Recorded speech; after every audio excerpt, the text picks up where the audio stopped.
Hi guys! ఈరోజు మీకు నేను చిక్కుడుకాయ మెంతికూర రెసిపీ చూపించబోతున్నాను. ఒక పాన్ తీసుకొని పాన్‌లో ఆయిల్ యాడ్ చేసుకొని, దాంట్లో mustard seeds, cumin seeds add చేసుకోవాలి. ఇవి వేడెక్కి క్రాక్ అయ్యే లోపల ఒక చిన్న రోటిలో పచ్చిమిరపకాయలు, తరువాత గార్లిక్ అండ్ క్యుమిన్ సీడ్స్ అంటే జీలకర్ర వేసుకొని చక్కగా కచ్చపచ్చగా దంచుకోవాలి.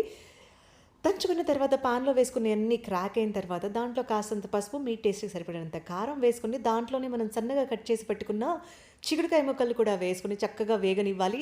చిక్కుడుకాయ ముక్కలు వేగాయని అనుకున్న తర్వాత మనం కచ్చాపచ్చాగా దంచుకున్న పచ్చి మసాలాని చిక్కుడుకాయలలో యాడ్ చేసుకొని చక్కగా ఫ్రై అవ్వనివ్వాలి. ఇది ఫ్రై అయిన తర్వాత దీంట్లో మనం పక్కకి కడిగి పెట్టుకున్న మెంతికూరను కూడా యాడ్ చేసుకొని చక్కగా ఫ్రై అవ్వనివ్వాలి. దాని తర్వాత మీ టేస్ట్‌కి సరిపడినంత సాల్ట్ యాడ్ చేయటం అస్సలు మర్చిపోవద్దు. ఇంతేనండి, మసాలాస్ లేకుండా old style and good for health also. So మీరు కూడా తప్పకుండా ట్రై చేయండి. మీకు ఎలా కుదిరిందో కామెంట్ చేయండి. 1 మినిట్ వీడియో కదా, ఫాస్ట్‌గా వాయిస్ ఓవర్ ఇస్తున్నాను. సో ఇలాంటి వీడియోస్ కోసం సబ్స్క్రైబ్ చేయడం మర్చిపోకండి నా ఛానల్‌ని. ప్లీజ్ మీకు నచ్చితే ఒక లైక్ కూడా చేయండి, ఎంకరేజ్ చేయండి. Thank you for watching.